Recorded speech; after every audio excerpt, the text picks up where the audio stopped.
Bill Haley and his Comets.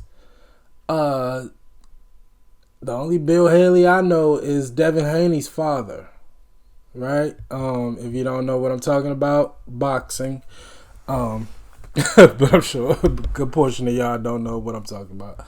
But anyway, I know nothing about Bill Haley and the Comets, and his Comets. So yeah, we got some research to do, but really, really excited. The record is called Rock Around the Clock, and it's from 1955. All right, so we got some 50s music. So really excited, man, but we got to find out who they are, because I've never heard of them before, a day in my life. So let's knock this out real quick. Bill Haley and his Comets was an American rock and roll band formed in 1947 and continuing until Haley's death in 1981. The band was also known as Bill Haley and the Comets and Bill Haley's Comets.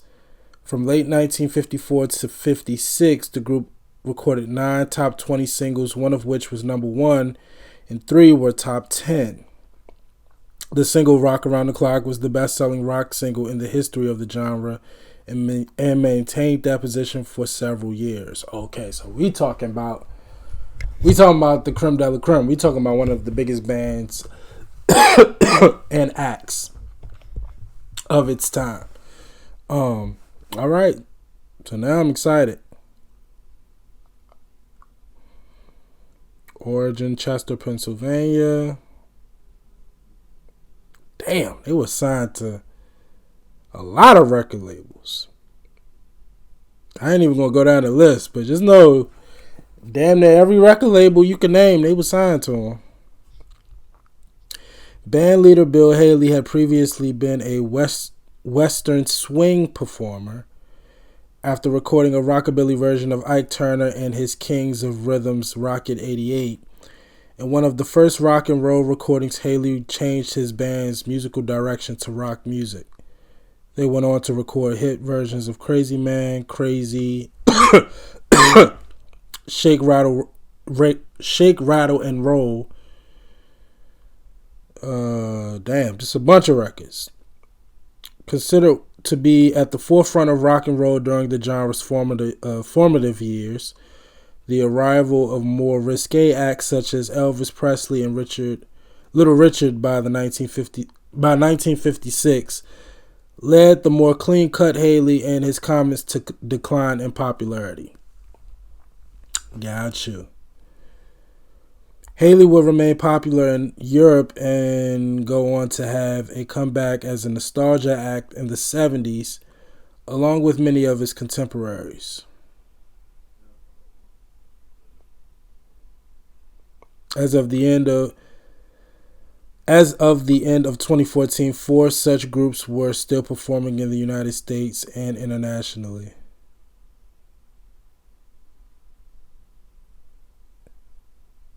Because different members. Okay, I got you. Different members kind of created their own variations of the group. Okay. All right. Well, damn. So yeah, we talking about legends. We talking about people who, I mean, it's so funny, right? Like kind of that change of the tide.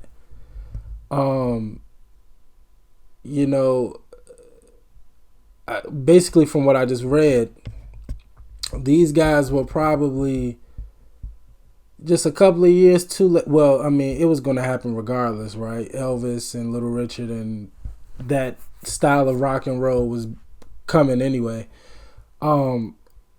But they had their time, that clean cut style of rock and roll. And then just the more quote unquote risque, which as we all know, wasn't really risque at all compared to what's happening today, right? But just to know that just a whole new era and a whole new wave of rock and roll music came in and kind of pushed them to the side while they were on top. That's very interesting. But they had a hell of a run. Three top tens, a number 1, and a bunch of hit singles. Nothing to scoff at all. And they said they were pretty much one of the biggest groups in the world. during their prime. So sounds like legends to me. Sound legendary to me. But let's listen to the music, man. Rock Around the Clock, which as we know now was a number one, their biggest commercial success. So I'm ready to hear it. Let's go. Bill Haley and his Comets. 1, 2, 3 o'clock, 4 o'clock, rock. 5, 6, 7 o'clock, 8 o'clock, rock. 9, 10, 11 o'clock, 12 o'clock, rock. We're gonna rock around the clock tonight. Put your glad rags on, join me home. We'll have some fun when the clock strikes 1. We're gonna rock around the clock tonight. We're gonna rock, rock, rock till broad daylight. We're gonna rock around the clock tonight. When the clock strikes 2, 3, and 4, if the band slows down, we'll yell for more. We're gonna rock around the clock tonight. We're gonna rock, rock, rock till broad daylight. We're gonna rock around the clock tonight.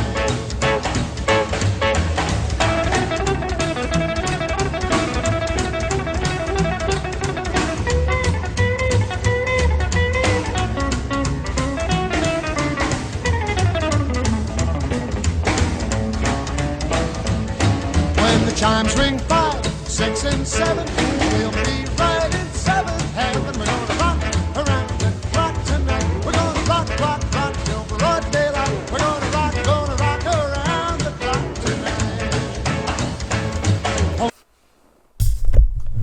I feel like I've said this a lot, man. I really envy people who just experience life pre-80s. Everything pre-90s. Everything pre-90s just seems so much more fun.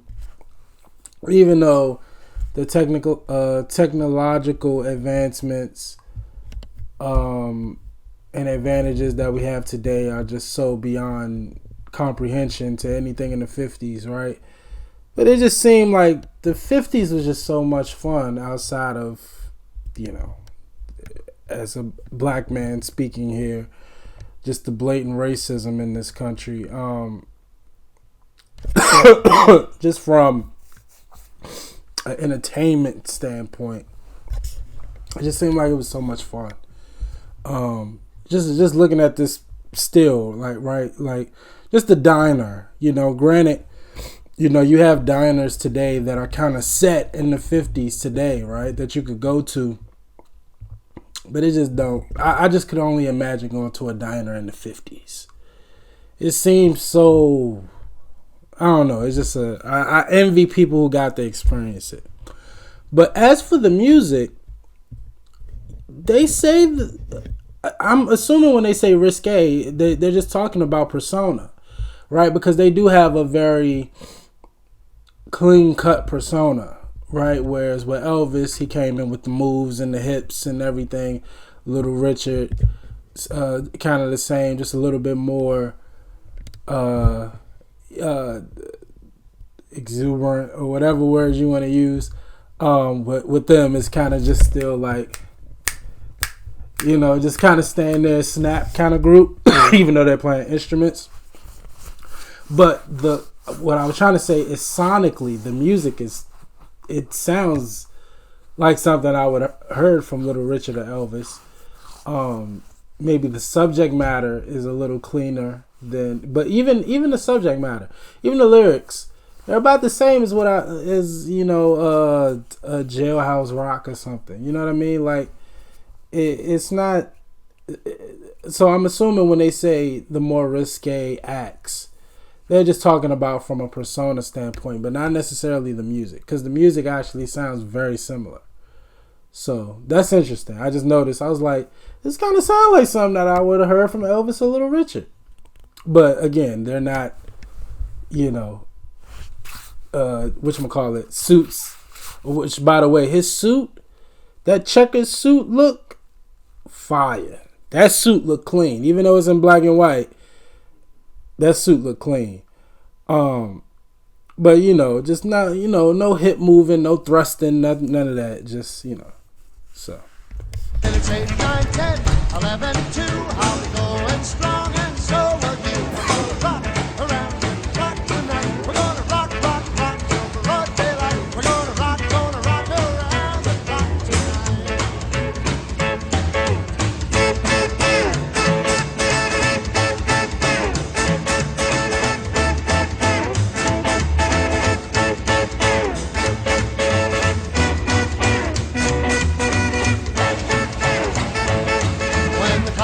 6:12 we'll cool off, then start rocking around the clock again. We're gonna rock around the clock tonight. We're gonna rock, rock, rock till broad daylight. We're gonna rock around the clock tonight.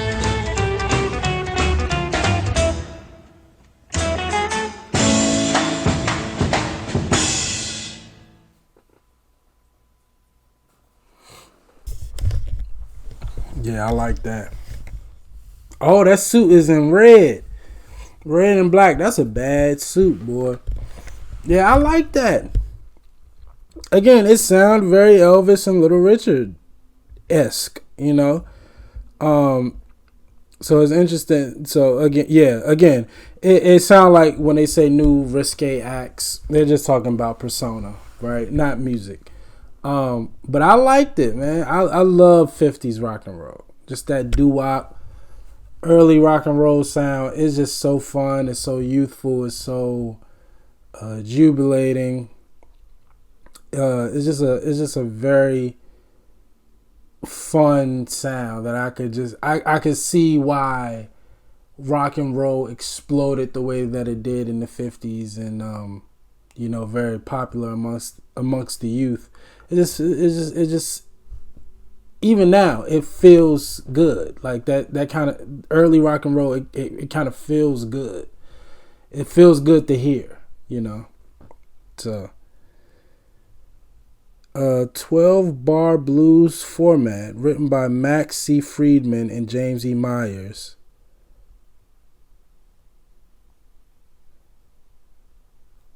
I want to know who they are. But that's who wrote the song. Best known and most successful rendition was recorded by Bill Haley and the Comets in 1954 for American Decca. It was number 1 for 2 months and did well on the UK charts.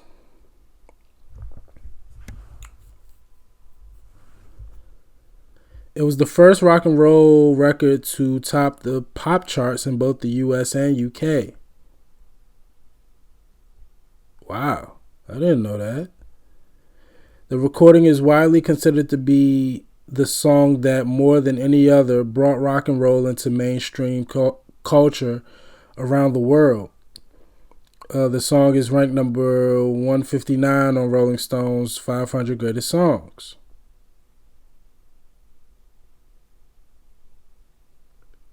Although it was first recorded by Italian-American band Sunny Day and His Knights, Myers claimed the song had been written specifically for Haley, but for legal reasons, Haley was unable to record it himself until April 12, 1954.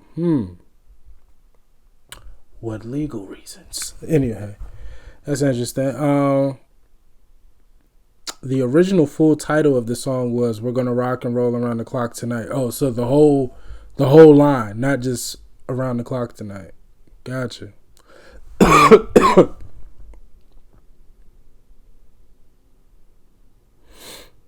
2018 selected for preservation in the National Recording Registry. Gotcha.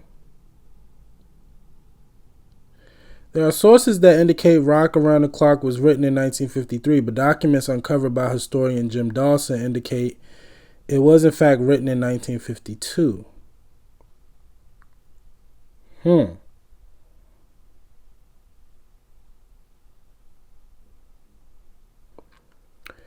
The verse melody of Rock Around the Clock does bear a very close similarity to that of Hank Williams' first hit, Move It On Over from 1947.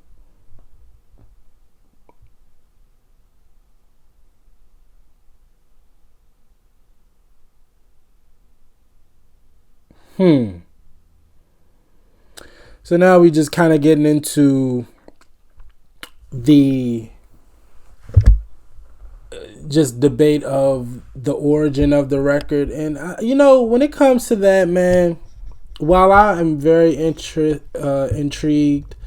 by learning the truth about things, what's in the history books is what's in the history books, right? It doesn't matter if I sit here and find out the truth and sit here and do all the research and pull up all the documents and find out what's in the history books is what's in the history books. And a good portion of these people are dead. So it ain't like even like if I sit here and find out the truth, I'm doing any good. But it's interesting. It's a lot of speculation about the origins of this record. I'm not even going to sit here and read it all, but that's interesting. Rock Around the Clock was first issued as a B-side. So it was a slow burn. They call it slow road to classic hit status. On July 9th, 1955, it became the first rock and roll recording to hit the top of the Billboard's chart.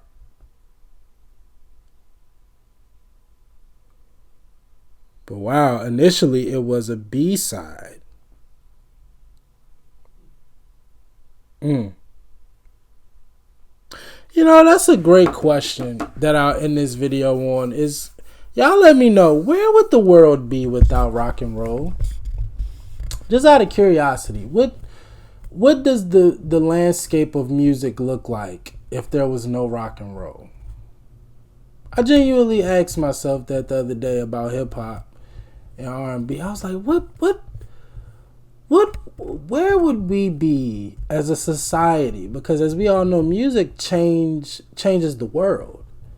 It's not just soundtracks to our lives. It changes how we wake up in the morning, you know? I really thought to myself, I'm like, damn, what would the world be without hip-hop? So, out of curiosity, where do y'all think the world would be without rock and roll? If all of the contributions of rock and roll was completely stripped away, specifically from American society, what does the world look like? I'm curious. I know that's a real deep philosophical question, so by all means, don't answer it if you don't want to. But I'm curious. What does the world without rock and roll look like to you?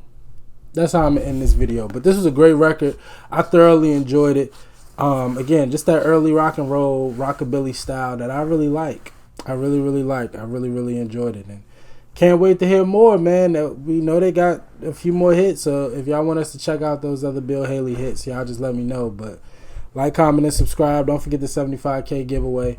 Until next time with Bill Haley and his Comets. Peace.